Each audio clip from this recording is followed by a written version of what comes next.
Januraru. All right, hey everybody, welcome to this new segment that we're doing with the Turin Giants. It is the double take, the double D's, Wood, Dash, and Dave. I'm Dash, followed by my buddy over here.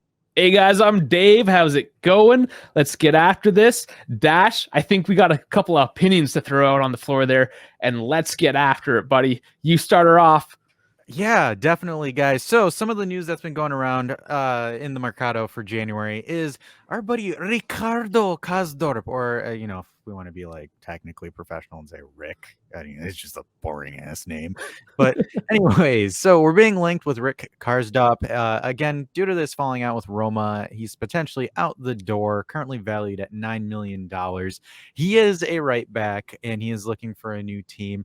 So what we're going to do in this little fun segment is we're going to be a little bit off hinge, off center, off loco, el poco loco. Don't even know what I'm going with this here, but we're going to give you some takes on our opinions. We're going to play devil's advocate with each other. So I'll give you kind of like the pro take. Dave's going to give you the nah take, and we're going to talk about our buddy Rick over here. So kind of giving you guys a little bit of a backstory on our buddy Rick over here. So white boy Rick, I'm just kidding. Rick is 27 years old with a right foot. If you want to know his height, that's kind of weird, but I'll tell it to you anyways. 184 centimeters, and he's currently valued at 10 million. Country of origin is the Netherlands. So his career, quite simple. I mean, it's been between Feyenoord and Roma, so he's been going back and forth between the two clubs on loan deals, etc. And now he's actually like a full-blown player at Rome. Again, he plays the right back position. Very cheap right back options. So some of the things that I thought was interesting was just kind of looking at his prime per se, post knee injury. So at Feyenoord, he played as a right back, even though they have him listed. Technically, Roma have him listed as a right mid, right back. It's kind of weird, but some stats is that he's got 15 games played, 1 goal in his prime year, and then this season, if I were to pull up his season stats for this year, he's got about 9 matches played, 0 goals, 0 assists, an average rating of about a 6.7, 6.8 at that point. So I'm going to say why I think we should probably get him as a depth option, not as a main starter. So the cool thing is that I've actually got Deschilio stats over yonder, and Mattia Deschilino, our boy, unfortunately has a quad problem every other day of the week, has only played 8 matches as well. Again, both of them are backups, but again, one of our backups has been gone for half the season. He's got a lower rating than our buddy Ricardo over here. So he's at a 6.6, where Rick is roughly at a 6.7, 6.8. The only difference is Rick has played 1 more game than Deschilio has, but more so Rick hasn't been playing just due to the beef that he has with Mourinho, and players and Mourinho having beef. What else is new? So just one of the opinions where I think why we should get him is a cheap substitute alternative that we could use. I'm not saying that he's going to overtake Cuadrado or anything like that, but he's a good backup option because Juan Cuadrado is on his way out the door at the end of the year, and he might actually join Ronaldo in Saudi Arabia, allegedly. So with Cuadrado out and Deschilio, not really sure what we're going to do with Deschilio, because Deschilio is also a flexible replacement, so he can play on the left, he can play on the right. So again, Sandro's technically out, depending on whether or not his automatic renewal or any of that stuff go through. So again, you're still going to need depth on the left. So I think Deschilio plays his best football on the left-hand side. Again, ironically, the 1-year anniversary, if you guys saw it with us and Beppe about us against Roma, where Deschilio exploded on the left side. So I think having Rick kind of gives us a secure backup option on the right side of the pitch. Of course, we're still going to need to look for a starter, but a backup at, 5 to 9 million isn't a bad deal whatsoever, just because you're able to have a body there that can take space. And this isn't a knock on McKennie, but you actually have a right back that's playing in a right back position instead of converting McKennie into a right back, because, in that FIFA, guys, it takes like 80 weeks for you to switch your player's position. But I think overall, he's a good depth piece. I'm not looking for anything crazy for him, just to do some basic defensive duties to help assist the team. I'm not expecting him to play 38 games. I think him playing half of it as a substitute is perfect because it'll relieve the right back. I know my thing is substitute, not a main starter. So guys, don't come at me saying that you think that Rick's going to be a starter. I don't think he's going to be a starter. I still think we need to look for starting quality right backs, but to have him as a depth option, and if he's willing to play and take that role, I'm all for it. So, Dave, destroy me.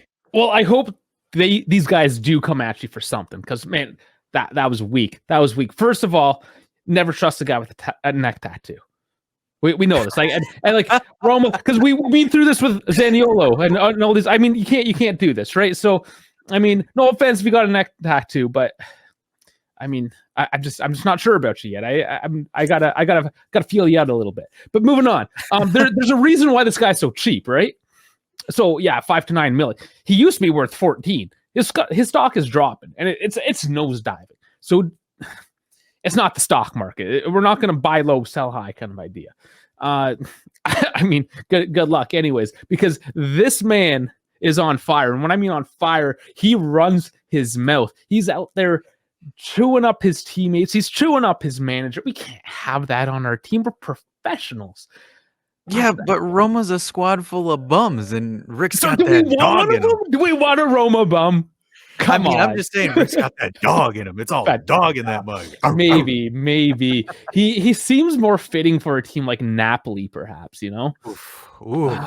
Yeah, I said it. I But mean, listen. hey, all right.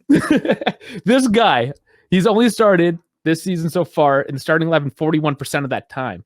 He only holds 36% of those minutes, meaning he is getting subbed out all the time. Basically, every time he's playing, he's getting subbed.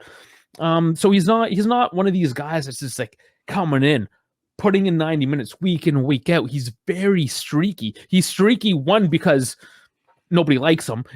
Allegedly, a couple people don't like him. As far as we know, there's a couple people that have beef. That's the form guide to everything, guys. Right now is he doesn't. I don't like this guy, so his form is trash. No, I'm just kidding. Yeah, no, I don't like how he looks. He's right. No, but he's got beef. Clearly, he's got beef with at least Mourinho, or Mourinho definitely has beef with them. But as a result, he's been missing training. And you know what? I don't care. You are a professional. Whatever beef you have, you still have a job to do. You're still getting paid. Show up. That's it, man. He's just not Juventus material. He's not that professional that we're looking to be the next Quadrado, because we're not plugging a hole. That's not what we want to do. We're trying to go the long game here. And is Karsdorp the long game?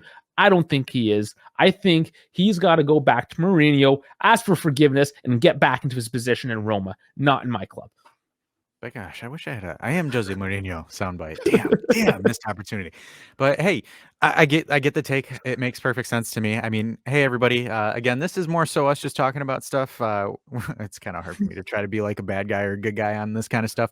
But hey, anybody, if you guys have any thoughts on Rick, throw them in on the comments over there after you watch this video, and we might use some of your comments on the next live that we do. So go ahead and type a little thing. But anyways, guys, definitely give us some feedback on this new segment that we're going to be doing. We're going to be doing some more stuff, some new topics. If you guys actually want to give us some topics that you want us to do, slap them in the comments. Again, also Discord folks, hit the good old logo up at the top over there, over yonder, that's in the video. And then also make sure you like and subscribe.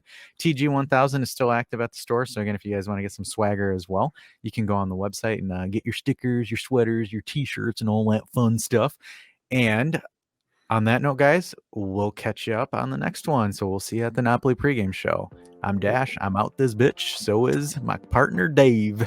Yeah, buddy. Thanks for watching. Catch you on the next one.